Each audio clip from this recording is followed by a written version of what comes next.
భర్తతో ఎలా ఉండాలో ఒక భార్య అలా ఉంటున్నావా నువ్వు? ఒక యంత్రంలాగా ఉంటున్నావు. నీకు అర్థం కాని విషయం ఏంటంటే అవి నేను నీకు ఫుల్ ఫ్రీడమ్ ఇచ్చాను. నువ్వు ఏది చేయాలనుకుంటే అది చేయమని చెప్పి, నేనేది చేయాలనుకుంటానో అలాగే చేస్తాను. ఒరే అంటారు సార్ నన్ను. ఒరే అంటదా? ఏరా ఏరా అని పిలుస్తుంది. ఇచ్చా ఫ్రీడమ్ నాకు వద్దు. మామూలుగా ఎలా భార్య భర్తలు ఉంటావో అలాగనే ఉన్నావు. ఒక్కసారి బయటకు వెళ్ళి చూడు, ఎంతమంది వైఫ్లు వీడియో కాల్స్ మెసేజెస్ చేస్తూ ఎంత హెరాస్ చేస్తున్నారో బయట జనాల్ని. హ్యాపీగా లేదు, నేను ఉన్నట్టు నటించాల్సి వస్తుంది సమాజానికి ముందు. ఎందుకు నటిస్తున్నావు? నీకే క్లారిటీ లేదు. నాకు క్లారిటీ లేదా? నీకు క్లారిటీ లేదా? మళ్ళీ అదే మాట మాట్లాడతావు.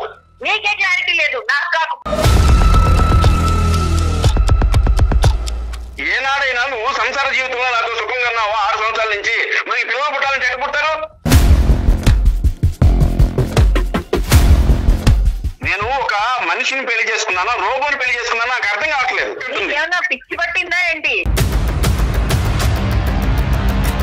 ఈ భర్త ఎందుకు ఏడుస్తున్నాడు, ఈరోజు ఎందుకు ఏడుస్తున్నాడు, ఆ ఏడు వెనకతల డ్రామా ఉంది అనేటటువంటి నువ్వు పదం వాడటం అన్నది నిజంగా హాస్యాస్పదం అమ్మ.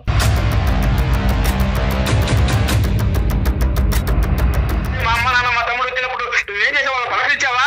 మళ్ళీ అంటున్నావు, మళ్ళీ కంఫర్ట్ అంటున్నావు, నా ఇష్టం అంటున్నావు. మళ్ళీ వాళ్ళు రాగానే నేను హాయ్ చెప్తాను. ఆఫీస్ లో ఉండి నేను స్విగ్గీ నుంచి ఆర్డర్ చేశాను. ఇంకేం చేయాలి? మన ఇద్దరు రిలేషన్ ఏంటో మనకు తెలుసు. పోస్టర్లు అయ్యక్కర్లేదు. సినిమాలో కావాలంటే సినిమాలో జరగదు. ఇది life. Be practical. Mukunda jewellers తెలంగాణలో మొట్టమొదటి ఫ్యాక్టరీ అవుట్లెట్ మన కొత్తపేటలో ఫిబ్రవరి 14న గొప్ప శుభారంభం. సుమన్ టీవీ ప్రెజెంట్స్ అందమైన జీవితం కార్యక్రమానికి స్వాగతం. నమస్తే కళ్యాణ్ గారు. నమస్తే జయ గారు. కళ్యాణ్ గారు, అభిరామ్ ఆయన మనకి మెయిల్ చేశారండి. వైఫ్ అండ్ హస్బెండ్ మధ్య ఒక ఇష్యూ, ఫార్వర్డ్ గా ఆలోచించే ఒక కపుల్ అనమాట. సో ఒకసారి నేను ఆయనతో మాట్లాడతానండి, ఫోన్ చేస్తాను, మాట్లాడేద్దాము. ఏంటో అంత ఫార్వర్డ్? చాలా ఫార్వర్డ్ గా ఉన్నారు కళ్యాణ్ గారు. నేనే షాక్ అయ్యాను. ఓ ఇలా కూడా ఉన్నారా, ఇలా కూడా ఆలోచిస్తున్నారా అనుకున్నాను. యాక్చువల్లీ ఫార్వర్డ్ వల్ల జీవితం బ్యాక్వర్డ్ అవుతూనే ప్రాబ్లం. నమస్తే అండి, అభిరామ్ గారండి. అవునండి, నమస్కారం అండి. ఎవరండి? నేను జయానండి, అందమైన జీవితం ప్రోగ్రామ్ నుంచి కాల్ చేస్తున్నాను. నమస్కారం మేడం. నమస్తే అండి, మీరు మెయిల్ చేశారు. కళ్యాణ్ చక్రవర్తి గారు నాతో పాటు స్టూడియోలో ఉన్నారు. మీ మెయిల్ సారాంశం ఒక్కసారి డాక్టర్ గారితో చెప్పండి. అలాగే మేడం. రైట్. ఎంత ఉంటుందో వయసు? నమస్తే అభిరామ్ గారు. నమస్తే సార్. నమస్కారం సార్. ఎక్కడండి, ఏ ఊరు మీది? నెల్లూరు సార్ మాది. నెల్లూరు. కొంచెం అబోవ్ మిడిల్ క్లాస్ సార్. నేను డిగ్రీ దా చదివాను. ఆస్తులు ఉన్నాయి సార్. బిజినెస్ చేస్తుంటాను సార్ నేను. Okay, very good. సెటిల్ అయ్యారు లైఫ్ లో? కొన్ని సంవత్సరాలు, ఒక 4 years బ్యాక్, అంటే లేట్ మ్యారేజ్ సార్ నాది. కొంచెం ఒక 4 years బ్యాక్ ఒక అమ్మాయిని సెట్ చేశారు సార్. అది ఆ అమ్మాయి బెంగళూరు. ఆ అమ్మాయి పేరు సంధ్య, సాఫ్ట్వేర్ ఇంజనీర్. ఓకే అండి. ఎప్పుడైంది సార్ మీకు ఏ వయసు అప్పుడు పెళ్లి అయింది? సంజయ్ గారికి ఆ టైం అప్పుడు వయసు ఎంత? ఆవిడకి నాకు ఒక 6 years గ్యాప్ ఉంది సార్.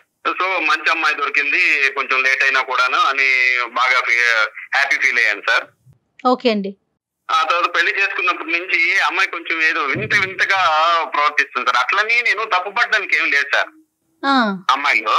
కాకపోతే ఏంటంటే, నీ జీవితం నీది, నా జీవితం నాది. నన్ను నువ్వు ఫోర్స్ చేయడానికి లేదు, నిన్ను నేను ఫోర్స్ చేయను. నీకు ఇష్టం వచ్చినట్లు నువ్వు బతుకు, నాకు ఇష్టం వచ్చినట్లు నేను బతుకుతాను.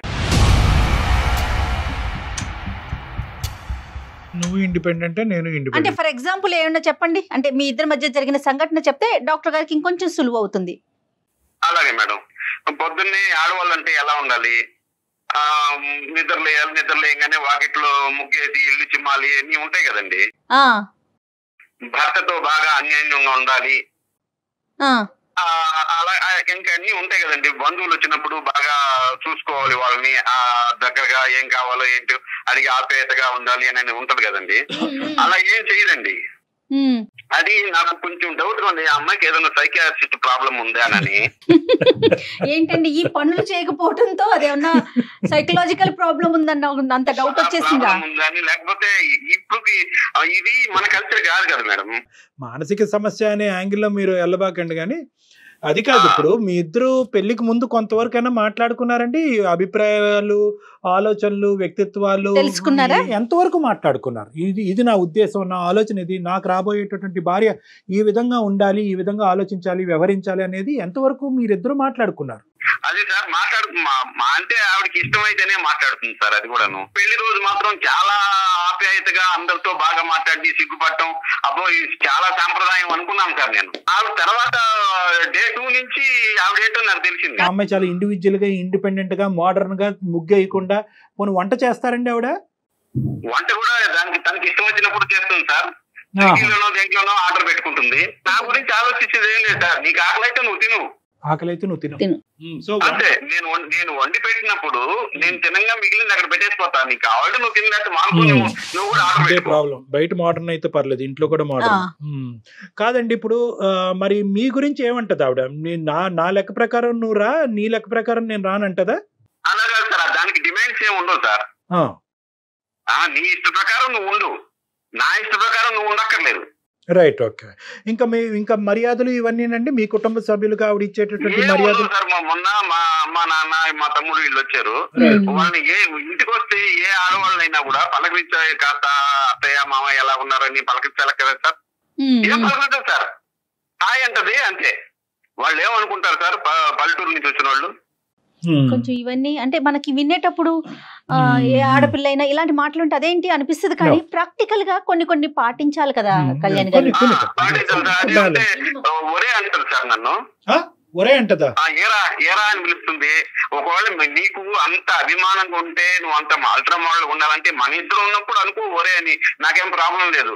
అమ్మ నాన్న ఎవరు బంధువులు వచ్చినప్పుడు, ఫ్రెండ్స్ వచ్చినప్పుడు ఒరే అని పిలిస్తే వాళ్ళ ముందు నాకు పొరుగు ఉంటుంది కదా. కదండి, ఆ ఒరే అనేటటువంటిది ఏంటి? దురుద్దేశంతోనా, కోపంలోనా, లేదంటే ప్రేమతోనా? ప్రేమతోనే అని చెప్తుంది. ప్రేమతోనే, కానీ వేరే వాళ్ళ ముందు అంటాం అనేది మీకు నచ్చదు. అయినా కానీ ఆవిడ వేరే వాళ్ళ ముందే అంటది ఒరే అని. అది బయట వెళ్ళినప్పుడు ఫ్రెండ్స్ అంటారు కదా సార్, వీడి వల్ల వీడికి అసలు గౌరవం లేదని చెప్పుకుంటారు కదా సార్. నేనంత బాధపడాలి. మరి ఆవిడతో డిస్కస్ చేశారా మీరు ఎప్పుడైనా అండి? డిస్కస్ చేస్తే విందు మేడం, అసలు పట్టించుకోదు. అంటే ఇక్కడ రెస్పెక్ట్ ఇవ్వకపోవటం అనే ఉద్దేశం కాదేమో. బహుశా ఏంటంటే ఆవిడకి అది ఊత పదం అయి ఉండొచ్చు, లేదంటే అది చాలా క్యాజువల్ వర్డ్ అయి ఉండొచ్చు. ఏ వయసు ఉన్న వాళ్ళన్నా వయసులో పెద్ద అంత ప్రేమ చూపిస్తున్నాను అన్నప్పుడు ఒరే బదులు ఏదో బుజ్జి, కన్నో, నాన్నో, బంగారం, చిన్నో అవి ఉన్నాయి కదా సార్, అవి వాడవచ్చు కదా. అదేలేండి, ఏం వాడాలో మనం చెప్పలేం లేండి, కానీ ఏం వాడకూడదు అని అయితే మాత్రం మనం చెప్పచ్చు. ఏమంటారు ఇప్పుడు? ఇంతకు మీ ఉద్దేశం ఏంటి? ఎందుకు మాకు కాల్ చేశారు? ఇప్పుడు ఆవిడ్ని మోడర్న్ నుంచి అండర్ మోడర్న్ చేయమంటారా? ఏమంటారు? కొంచెం ఆవిడ్ని కౌన్సిలింగ్ చేసి కొంచెం మామూలు మనిషిని లాగా చేయండి సార్. ఇక్కడ ముఖ్యమైనటువంటి ఒక అంశం మీరు జాగ్రత్తగా గుర్తుపెట్టుకోవాల్సింది ఏంటంటే, ఇది వ్యక్తిత్వ పరంగా ఒక మిస్ మ్యాచ్, కల్చర్స్ పరంగా మిస్ మ్యాచ్, పెరిగినటువంటి వాతావరణ పరంగా మిస్ మ్యాచ్. మీరు ముందు పెళ్లి చేసుకోకముందే నేనెవరు, నువ్వెవరు, నీ అభిప్రాయం ఏంటి, నా అభిప్రాయం ఏంటి, మన ఇద్దరికి మ్యాచ్ అవుతుందా అనేది ముందు చేసుకోవాల్సింది. ఇప్పుడు మీరు తర్వాత చేస్తున్నారు అంతే. మరి మాట్లాడదామా ఒక్కసారి ఆవిడతో అండి? మాట్లాడదాం మేడం. అభిరామ్ గారు ఒక మాట చెప్పండి, ఇట్లా అందమైన జీవితం డాక్టర్ కళ్యాణ్ చక్రవర్తి గారు ఉన్నారు అని చెప్పి అప్పుడు కనెక్ట్ చేయండి ఆవిడకి. సరే మేడం. మాట్లాడుతున్న వ్యక్తి మీ కాల్ ను హోల్డ్ లో ఉంచారు, దయచేసి లైన్ లో వేచి ఉండండి. హలో చెప్పబే. సంధ్య, ఒక నిమిషం నేను చెప్పేది వింటావా? చెప్పు. ఏంటో సంధ్య, ఇప్పుడు సైకాట్రిస్ట్ డాక్టర్ గారు ఒకరు ఉన్నారు, కళ్యాణ్ చక్రవర్తి గారు. ఓకే. అది మీ గురించి చిన్న ప్రాబ్లం ఉందని సార్కి చెప్పాను. నా గురించి ప్రాబ్లమా? కొంచెం అది డాక్టర్ గారితో మాట్లాడతారా?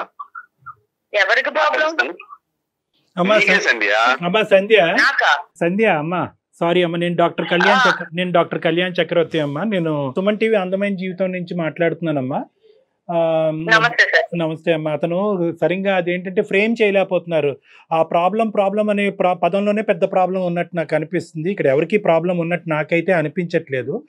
అతను ఏంటంటే, అతను బేసిక్గా ఏమంటారంటే, మీ పెళ్ళి అయ్యి ఇప్పుడు దగ్గర 6 సంవత్సరాలు అయింది. ఈ 6 సంవత్సరాల్లో ఏంటంటే మా ఇద్దరి యొక్క ఆలోచన శైలి కానీ, వ్యక్తిత్వాలు కానీ, అభిప్రాయాలు కానీ ఇవి కలవట్లేదు. ఆవిడ కొద్దిగా ఇండివిజువల్గా ఇండిపెండెంట్గా ఉంటాను అని తన ఉద్దేశము. నేనేంటంటే కొద్దిగా ఇంకా సాంప్రదాయబద్ధంగా పాతకాలపు వ్యవహారాలు, ఆలోచనలు ఇలాంటివి కావాలని నేను కోరుకుంటూ ఉంటాను. కొద్దిగా ఆవిడకి ఏమైనా ప్రాబ్లమా అంటే కనుక కాదు సార్, ఆవిడకి ఏం ప్రాబ్లం ఏమీ లేదు, ఇది భిన్నమైనటువంటి స్వరాలు అని అన్నాను.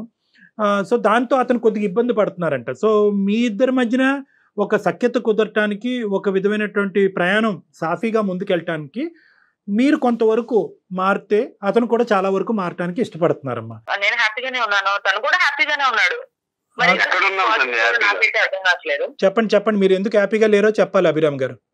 సార్ ఇప్పుడు మామూలుగా ఆడవాళ్ళు అంటే ఇంట్లో వాళ్ళు, భార్య అంటే ఆడవాళ్ళు అంటే ఎలా ఉంటారు సార్? మామూలుగా పొద్దున్నే లేచి ఇల్లు జిమ్ముకొని ముగ్గేసి ఇవన్నీ చేస్తారు కదా సార్. కాదు, నేను ముగ్గేయడం నీకు పెద్ద సమస్య. ఏమనుకుంటున్నావు నువ్వు? పనమ్మ వేస్తుంది కదా, నేనే వేయాలని ఏంటి? ఇది ఒక పైసాకి కారణమా ఏంటి? కాదు సంజయ్, నీకు అర్థం కావట్లేదు. ఏంటంటే అది మామూలుగా ఇంట్లో ఉండే భార్య భర్త అన్యోన్యంగా ఉండాలి, ఒకరి పనిలో ఒకరు పంచుకోవాలి, ఒకరు చెయ్యాలి. అలాగా ఉండటం లేదు. నువ్వు నా పని నా ఇష్టం, నీ పని నీ ఇష్టం, నువ్వు నన్ను ఫోర్స్ చేయడానికి లేదు, నేను నిన్ను ఫోర్స్ చేయడానికి లేదు అంటున్నావు కదా. నీకు అర్థం కాని విషయం ఏంటంటే అవి, నేను నీకు ఫుల్ ఫ్రీడమ్ ఇచ్చాను. నువ్వు ఏది చేయాలనుకుంటే అది చేయమని చెప్పి, నేనేది చేయాలనుకుంటానో అలాగే చేస్తాను.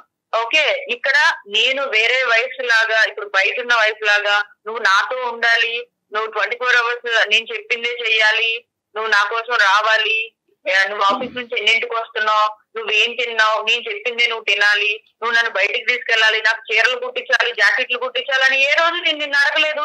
నీ సర్కిల్లో నేను ఉంచాను, నా సర్కిల్లో నేను ఉంటాను అంటున్నాను. నీకు ఇక్కడ ప్రాబ్లం ఎక్కడ ఉంది? హ్యాపీగా ఉంటున్నావు, నువ్వు ఏం చేసుకుంటున్నావు, నేను ఏం చేసుకుంటున్నాను, ఇంకా నీకు ప్రాబ్లం ఏంటి?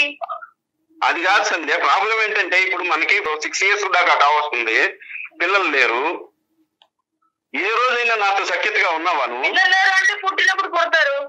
ఇప్పుడు అర్జెన్సీ ఏముంది? అర్జెన్సీ అంటే ఏంటి సంధ్య? ఇప్పుడు నువ్వు అసలు భర్తతో ఎలా ఉండాలో ఒక భార్య అలా ఉంటున్నావా? నువ్వు ఒక యంత్రం లాగా ఉంటున్నావు. యంత్రం లాగా? నా కంఫర్ట్ జోన్ లో నేను ఉంటున్నా, నీ కంఫర్ట్ జోన్ లో నిన్ను ఉంచుతున్నా. అది నువ్వు కంఫర్ట్ అని నువ్వు అనుకుంటున్నావు సంధ్య. ఇప్పుడు మన ఇద్దరు ఉన్నప్పుడు నీ మీద ప్రేమ మీద నీకు ప్రేమ ఉంది, నీ మీద ప్రేమ ఉంది, ఒరే అని పిలుచుకోవచ్చు. మన ఇద్దరు ఉన్నప్పుడు బంధువులు వచ్చినప్పుడు కూడా నువ్వు ఒరే అంటే ఎలాగ నన్ను వాళ్ళు ఏం ఫీల్ అవుతారు? వీడి భార్య వీడికి అసలు ఇదే ఈడు లేదు, గౌరవం ఇవ్వడం లేదు అని అంటారు కదా.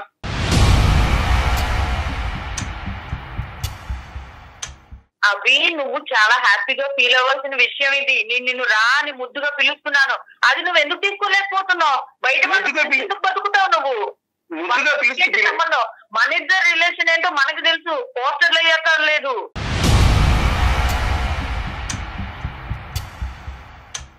ముద్దుగా పిలవాలంటే బంగారం, చిన్ని, బుజ్జి ఉన్నాయి కదా, వాళ్ళ ముందు నువ్వు ఇండివిజువల్ గా ఉన్నప్పుడు నన్ను పిలుచుకో, నేను కాదనలేదు. పిలిచేంత ప్రేమ నీ మీద నాకు రావట్లేదు. మరి సంజయ్, నేను కొద్దిగా ఇప్పుడు ఇంటరప్ట్ అవ్వచ్చా? కొద్దిగా ఇక్కడ ఏంటంటే అతను కాన్సెప్ట్ ఏదైతే ఉందో కంప్లీట్గా ఒక మ్యారేజ్ గురించి కానీ, వచ్చేటటువంటి భార్య ఎలా ఉండాలి, ఎలా వ్యవహరించాలి అనేటటువంటిది కంప్లీట్గా మీరు చెప్పేదానికి కాంట్రాస్టింగ్గా ఉంది. మీరేంటంటే కంఫర్ట్ అంటున్నారు, ఫ్రీడమ్ అంటున్నారు, స్వేచ్ఛ అంటున్నారు, నీ జీవితం నీది, నా జీవితం నాది అంటున్నారు. అది అతను కంఫర్ట్ అనుకోవట్లేదు, అది అతను ఫ్రీడమ్ అనుకోవట్లేదు. ఎవరికి వాళ్ళుగా బతికేటట్టు. అదే నేను ఎవరి ప్రాబ్లము అని అనట్లేదమ్మా, ఇది ఇద్దరికి సంబంధించినటువంటి ప్రాబ్లము. ఇద్దరు ఒకరినొకరు అర్థం చేసుకునేటటువంటి ప్రయత్నంలో అవతల వాళ్ళకి ప్రాబ్లం ఉందా లేదంటే నాకే ప్రాబ్లం ఉందా అనేది అనుకోవటం ఇక్కడ ఇంపార్టెంట్. ఇప్పుడు మీరిద్దరు ఏంటంటే ఇరువైపులా ఇలా వేలు చూపెట్టుకుంటున్నారు, 4 ఏళ్ళు మీ వైపు చూపెడుతున్నాయి అనేటటువంటి మీరు అనుకోవట్లేదు. ఇలాంటి సమస్యల్లో ప్రధానంగా కావాల్సింది ఏంటంటే ఎదుటి వాళ్ళకి ఏం ప్రాబ్లం ఉంది అనేది కాదు, ఎదుటి వాళ్ళకి నేను ఎలా అడ్జస్ట్ అవ్వాలి, నా ప్రాబ్లం ఎలా తగ్గించుకోవాలన్నది ఆలోచించడం ఇంపార్టెంట్. ఇక్కడ ఏంటంటే మీరు కొన్ని పదాలు వాడుతున్నారు, ఫ్రీడమ్ అంటున్నారు, కంఫర్ట్లో ఉంటున్నారు, ఇండివిజువాలిటీ అండ్ ఇండిపెండెన్స్ అంటున్నారు. అతని ఉద్దేశాలు ఏంటంటే ఈ ఫ్రీడము, కంఫర్ట్, ఇండివిజువాలిటీ అనేటటువంటిది ఇందాక మీరు అంటున్నారు కదా, నీ బతుకు నువ్వు బతుకు, నువ్వు ఎక్కడికి వెళ్ళాలంటే అక్కడికి వెళ్ళు, నా పర్మిషన్ తీసుకోవద్దు, నీ వంట నువ్వు వండుకో, నీ తిండి నువ్వు తిను అని అంటున్నారు కదా. అవి మీరేమనుకుంటున్నారు? అది ఫ్రీడము కంఫర్ట్ అని అనుకుంటున్నారు. అది ఎలాగా మీ లెక్క ప్రకారం, మీ ఉద్దేశం ప్రకారం ఆ విధంగా ఉంటాయి. కానీ అతనేమనుకుంటాడంటే వంట వండాలి, అన్నం వడ్డించాలి, ఇంటి ముందు ముగ్గేయాలి. సరే ముగ్గేస్తారా, కల్లాపు జల్లుతారా, అది వేరే విషయం. అది ఈ రోజుల్లో ఎంతమంది ఆడవాళ్ళు చేస్తున్నారని అది ఒకటి కాదమ్మా. ఇక్కడ పెద్ద పెద్ద నష్టాలేం జరగట్లేదు కదా, ఎవరికి ఎలా కావాలంటే అలా ఉందామని చెప్తున్నాను. నాకు ఇవాళ చికెన్ తినాలనిపించింది, నేను వంట చేస్తే నేను చికెన్ వండుకుంటాను, తనకి వెజిటేరియన్ తినాలనిపిస్తుందేమో. కాదు అలా కాదమ్మా.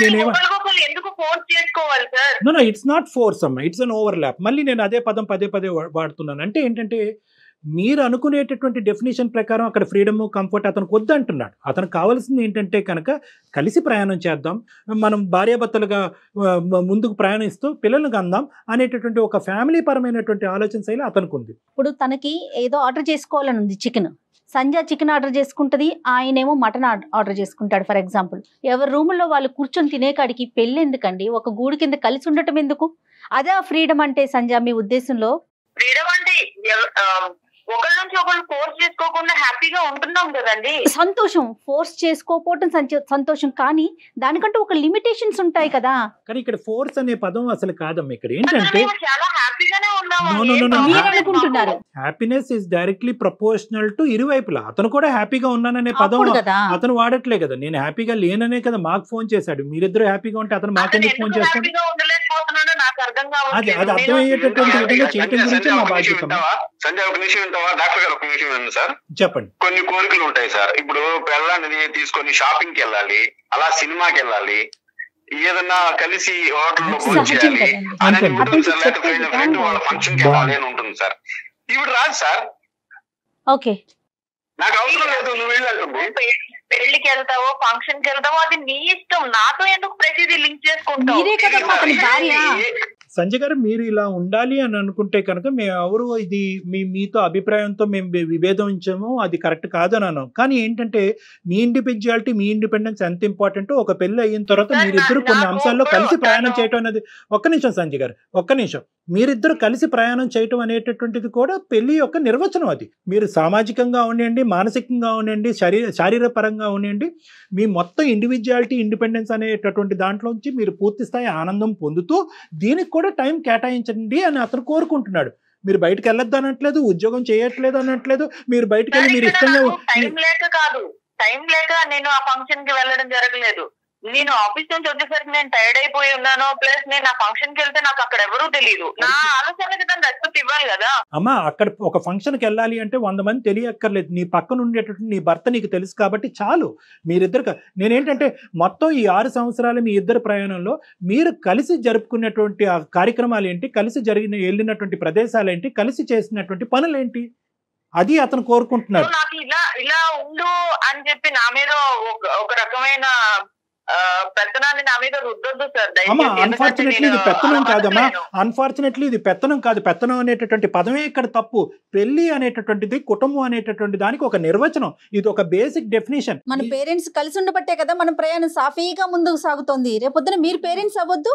నీకెవ్వరు రిస్ట్రిక్షన్స్ చేయట్లేదు సంజయ్ గారు, మీకు రిస్ట్రిక్షన్స్ చేసేటటువంటి ఉద్దేశం అతనికి కూడా లేదు. కానీ ఎక్కడో చోట మన ఇద్దరి మధ్యన ఒక ఓవర్ ల్యాప్ అనేది ఉండాలి. నా ఉద్దేశం నీ ఉద్దేశం అవ్వాలి, నా ఆలోచన నీ ఆలోచన అవ్వాలి, నా పని నీ పని అవ్వాలి.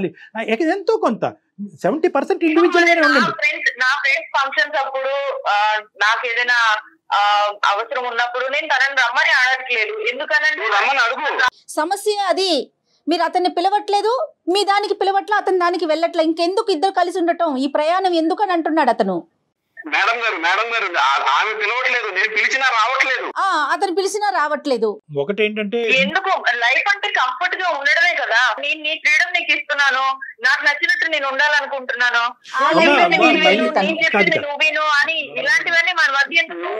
ఆ ఫ్రీడమ్ నాకొద్దు, నువ్వు ఇచ్చే ఆ ఫ్రీడమ్ నాకొద్దు. ఎల్లప్పుడూ మామూలుగా ఎలా భార్యాభర్తలు ఉంటావో అలాగనే ఉండాలి.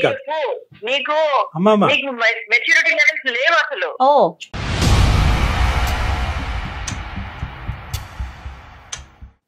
నాకెందుకు లేవు సంజయ్, నువ్వు ఏంటి ఎలా మాట్లాడుతున్నావు? గురించి నీకెందుకు? ఎంత బాగా చూసుకోలేదు, ఇంటికి వస్తే నేను బాగా చూసుకున్నానా లేదా? నువ్వు ఇలా మాట్లాడుతున్నావు. అదే మా అమ్మ నాన్న మా తమ్ముడు వచ్చినప్పుడు నువ్వేం చేసావు? వాళ్ళ పలకరించావా? మళ్ళీ అంటున్నావు, మళ్ళీ అదంతా కంఫర్ట్ అంటున్నావు, నా ఇష్టం అంటున్నావు. మళ్ళీ వాళ్ళు రాగానే నేను హాయ్ చెప్పాను, ఆఫీస్ లో ఉండి నేను స్విగ్గీ నుంచి ఆర్డర్ చేశాను, ఇంకేం చేయాలి? అదే సంస్కారం, హాయ్ చెప్పి వెళ్ళిపోయేదేనా?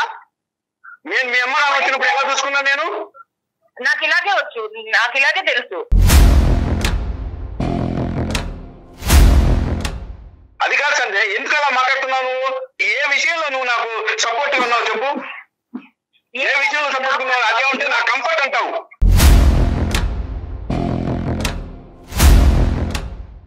అయితేనా నీ కంఫర్ట్? సినిమాలో కావాలంటే సినిమాలో జరగదు, ఇది లైఫ్, బీ ప్రాక్టికల్.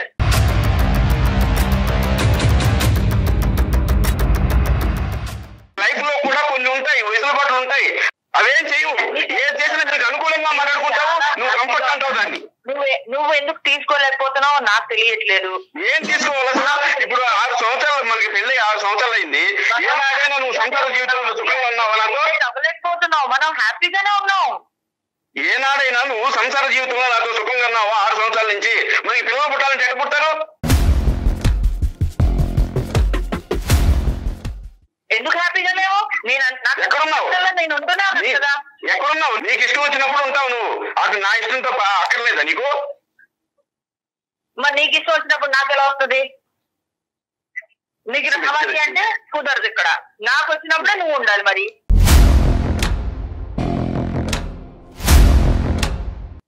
మొదటిగా సత్య, ఎంత ఇష్టపడి చేసుకున్నాను నిన్ను, ఎంత ఇష్టపడి చేసుకున్నాను నిన్ను. చాలా మంచిగా ఇష్టం లేదని నేనేం చెప్పలేదే. ఇలా బిహేవ్ చేస్తుంటే ఇంకెలా ఉంటుంది సత్య?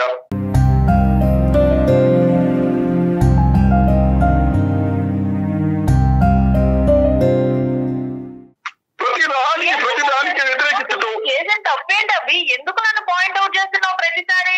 నేనేదో పెద్ద నీ మీద భూభారం మొత్తం మోపించేస్తున్నట్టు మాట్లాడతావు ఎందుకు?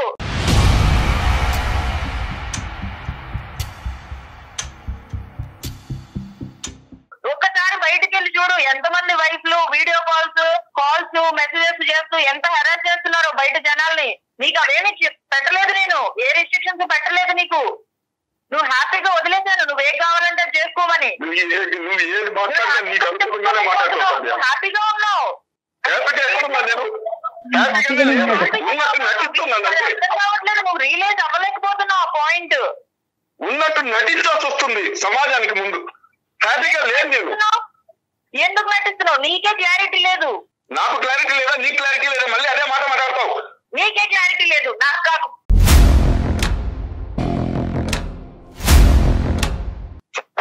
ఇలా మాట్లాడుతుంది.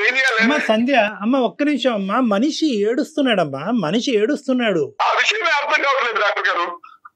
అభిరాము ఇదంతా ఒక డ్రామా క్రియేట్ చేస్తున్నారు. అదేనమ్మా.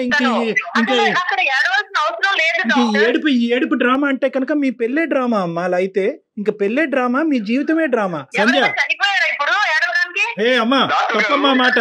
ఎవరు చనిపోయారమ్మా? ఏంటో మాటలు? డాక్టర్ గారు, మనసులో ఎంత బాధ ఉంటే, ఆ అమ్మాయి మీద ఎంత ఇష్టం ఉంటే నాకు ఇంత ఏడుపోతుంది చెప్పండి. లేదు సంధ్య, ఇప్పుడు ఇక్కడ చాలా ఇప్పుడు ఏంటంటేనమ్మా, ఇప్పుడు మొత్తం పిక్చర్ అంతా క్లారిటీ వచ్చిందమ్మా. ఇప్పుడు వరకు modern, ultra modern, not so modern అనేటువంటి పదాలే మాట్లాడుకుంటున్నాం, కానీ అసలు ఇమోషనల్గా కూడా మీరిద్దరు కనెక్ట్ అవ్వలేదు అనేటటువంటిది ఇప్పుడు ఈ సందర్భంలో మనకు అర్థమైపోయింది. ఇది మోడర్నిజం గురించి కాదు. మీరు ఎలా బతకాలి అనుకుంటే అలా బతకచ్చు, ఉద్యోగాలు చేసుకోవచ్చు, పబ్బులకి వెళ్ళొచ్చు, తిరగచ్చు, మీ ఇష్టానుసారం మీరు ఉండొచ్చు. కానీ అతను ఏంటంటే 6 సంవత్సరాల ప్రయాణంలో నీ భర్త ఎందుకు ఏడుస్తున్నాడు, ఈరోజు ఎందుకు ఏడుస్తున్నాడు, ఆ ఏడు వెనకతల డ్రామా ఉంది అనేటటువంటి నువ్వు పదం వాడటం అన్నది నిజంగా హాస్యాస్పదం అమ్మ. అసలు మీ పెళ్ళికే మీనింగ్ లేదు నువ్వు ఆ మాట అంటే కనుక.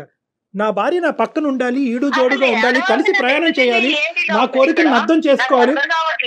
నీకు అర్థం కావట్లేదు కాబట్టి 2 నిమిషాలు నా మాట వింటే కనుక నీకు అర్థం అవుతుంది. అభిరామ్ గారు, ఒక్క నిమిషం సంజయ్ గారు, అభిరామ్ గారు, మీరు వ్యక్తపరిచేటటువంటి మాటలు, మీ ఆలోచన, మీ హావభావాలు ఆవిడకి రీచ్ అవ్వట్లేదు కాబట్టి ఒక 2 నిమిషాలు మీరు వెయిట్ చేయండి. ఏదైతే కనుక మీ సోకాల్డ్ మీ భర్త గారు కంఫర్ట్ అనుకుంటున్నారో, మీ సోకాల్డ్ మీ భర్త గారి ఫ్రీడమ్ అనుకుంటున్నారో, మీ సోకాల్డ్ మీ భర్త గారు హ్యాపీగా ఉన్నారని అనుకుంటున్నారో, అది వాస్తవం కాదు అనేటటువంటిది ఒక్కసారి మీరు అర్థం చేసుకోండి. మీరు ఎలా బతకాలనుకుంటే అలా బతకండి, కానీ ఇంట గెలిచి రచ్చగలమన్నారు పెద్దలు. మీ చదువు మీకు ఏ సంస్కారం నేర్పిందో, మీ పెద్దవాళ్ళు మీకు ఎటువంటి మర్యాదపూర్వకంగా ఎలా ఇతరులతో వ్యవహరించాలని చెప్పారో అనేది నాకు తెలియదు, కానీ అట్లీస్ట్ ఇంటికి వచ్చేటటువంటి పెద్దవాళ్ళు ఎవరన్నా వస్తే కనుక ఇంటికి రావాలి, మర్యాదగా నమస్కరించాలి, వాళ్ళని కూర్చోపెట్టాలి, వాళ్ళకి మర్యాదలు చేయాలి, వాళ్ళకి తిండి పెట్టాలి, వాళ్ళని సాగరింపించాలి. స్విగ్గీలో ఆర్డర్లు పెట్టి ఫోన్లో హాయ్ చెప్పటం ఏంటమ్మా? మరీ అంత పాశ్చాత్య జీవితంలోకి వెళ్ళిపోయామా మనం? నీ భర్త డ్రామా అంటాం ఏంటమ్మా? నీ భర్త డ్రామా? నువ్వేమనాలంటే, ఏమండి మీకు కావాల్సినటువంటి కట్టుబాటు దిద్దుబాటు ఏమైనా ఉంటే కనుక దానికి నేను ready. At the same time నాకు కూడా మీ సైడ్ నుంచి ఇటువంటి మార్పు కావాలి అని అనుకుంటే కనుక అది జీవితం, అది ప్రయాణం, అది పెళ్ళి. నేను ఇంతే ఉంటాను, నేను ఇలాగే ఉంటాను, నేను ఇండిపెండెంట్, నేను ఇండివిజువల్, నువ్వు హ్యాపీగానే ఉన్నావు, నువ్వు కంఫర్ట్లోనే ఉన్నావు, నువ్వు ఎందుకు ఏడుస్తున్నావు, నీ ఏడుపు డ్రామా అంటే కనుక ఇంకేముంది ఆ మనిషి? సంధ్య, నాకేం పిచ్చి లేదు, సైకలాజికల్ ఇష్యూస్ నాకేం లేవు, నేను బానే ఉన్నాను, మేమిద్దరం కూడా హ్యాపీగానే ఉన్నాం. అదిగోండి మళ్ళీ అదే మాట అంటున్నారు, మీరు హ్యాపీగా ఉన్నారు, అతను నేను సంతోషంగా లేను మొర్రో అని మొత్తుకుంటున్నాడమ్మా. నువ్వు బ్యాచులర్ లాగా ఆలోచిస్తున్నావు సంధ్య, నువ్వు ఒక బ్యాచులర్ లైఫ్ ఎంజాయ్ చేస్తున్నావు, బ్యాచులర్ లాగా ఆలోచిస్తున్నావు, నీకు పెళ్ళయింది, మీరిద్దరు ఇండివిజువల్ గా ఉండాలి, నీ ఆలోచన నీది, అతని ఆలోచన అతనిది, కానీ ఇద్దరు కలిసి కూడా ప్రయాణం చేయాలి కదా, ఇంకెందుకు పెళ్లి? ఒకే ఇంట్లో ఉంటున్నాం, ఒకలాగే కలిసే ఉంటున్నాం కదా. ఆలోచనలు ఎక్కడ కలిసినాయి, మనసులు ఎక్కడ కలిసినాయి, శరీరాలు ఎక్కడ కలిసినాయి, ఇంకేం పిల్లలు పుడతారు? అది సార్ నేను అడిగేది కూడా అదే.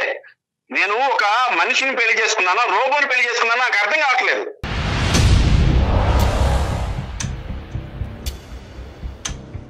అదే ప్రతిదానికి కంఫర్ట్ ఉంటుంది. ఏమన్నా పిచ్చి పట్టిందా ఏంటి?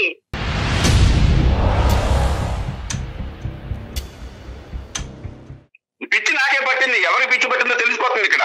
అవును, నీకే పిచ్చి పట్టింది, అందుకే నువ్వు రియలైజ్ అవ్వలేకపోతున్నావు. సంధ్యమ్మ దయచేసి మర్యాద ఇచ్చి పుచ్చుకోండి అమ్మా ప్లీజ్. అతను మీ భర్త, వయసులో పెద్దవాడు. ఒక్క నిమిషం, 2 నిమిషాలు. అతనికి పిచ్చి పట్టిందా, మీకు పిచ్చి పట్టిందా, దయచేసి ఈ పిచ్చి అనే సబ్జెక్ట్ తీసి పక్కన పెట్టండి. అతను కొంతవరకు మీరు ముందుకు వస్తే అతను అర్థం చేసుకోలేకపోతున్నాడు. డాక్టర్ గారు చిన్న విషయం చెప్తున్నాను. ఇందాక చెప్పాను 4 మెట్లు దిగుతాను, 4 మెట్లు కాదు 10 మెట్లైనా దిగుతాను. ఆవిడ 2 మెట్లు దిగితే నన్ను అర్థం చేసుకుంటే. అమ్మ సంధ్య, దిగడం మెట్లు ఎక్కడం ఏంటి అవి? ఎవరు ఏం దిగక్కర్లేదు, నీ మెట్టు మీద నువ్వు ఉంటే నా మెట్టు మీద నేను ఉంటా. పైకి వెళ్ళాలంటావు తల్లి. పెళ్ళెందుకు చేసుకున్నాం?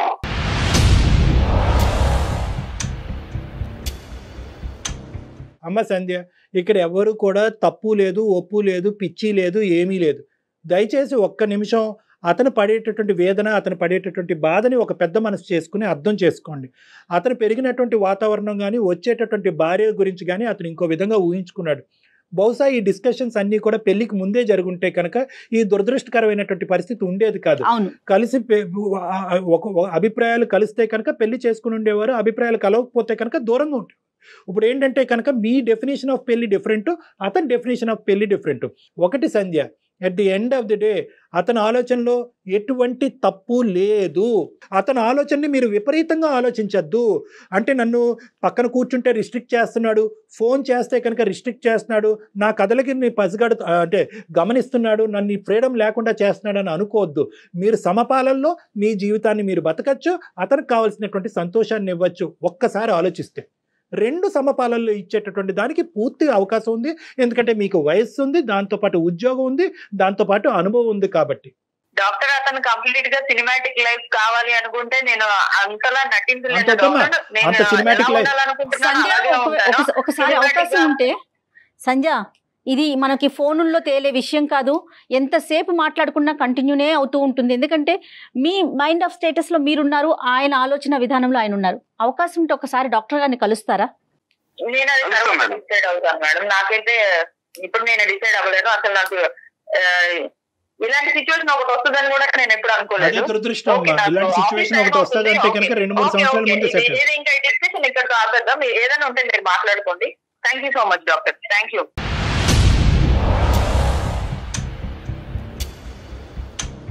ఎంత మర్యాదస్తురాలు అమ్మా నువ్వు. ఇంత గొంతుకు చించుకుని నేను అరిచానా, కౌన్సిలింగ్ చేశానా, ఆవిడే నాకు కౌన్సిలింగ్ చేసిందా నాకు అర్థం కావట్లేదు. ఇప్పుడు పరిస్థితి ఇలా ఉన్నప్పుడు మీ అభిప్రాయం ఏంటి? నేనైతే ఇలాగే ఇంకా నా కర్మ ఇంతేలే అనుకుని నేను ఇలాగే కొనసాగాలి. కాదులేండి మనం చేద్దామండి. ఎందుకంటే ఆవిడ మీద ఉండే ప్రేమ అభిమానం వల్ల నేనేమి విడాకులు అయితే ఇవ్వలేను సార్. అసలు విడాకులు అనేటటువంటి ఎజెండా ఇక్కడ లేదు. నేను ఫోన్ చేస్తాను ఆ అమ్మాయికి, మీరు ఆ నంబర్ నాకు షేర్ చేయండి, ఆ అమ్మాయితో కొద్దిగా మాట్లాడతాను, లేదంటే కనుక నా దగ్గరికి రప్పించుకుంటాను, మన ముగ్గురం కూర్చొని మాట్లాడుకుందాం. అలాగే సార్. అప్పటి వరకు కొద్దిగా ఓపిక ఓర్పుతో ఉండండి. 100% సార్. అమ్మాయి నెంబర్ మీకు సెండ్ చేస్తాను సార్. రైట్ అండి. Okay sir. Thank you so much అండి. నమస్తే అభిరామ్ గారు. నమస్తే అభిరామ్. థ్యాంక్ యూ అమ్మా. రైట్ అండి. నమస్తే కళ్యాణ్ గారు.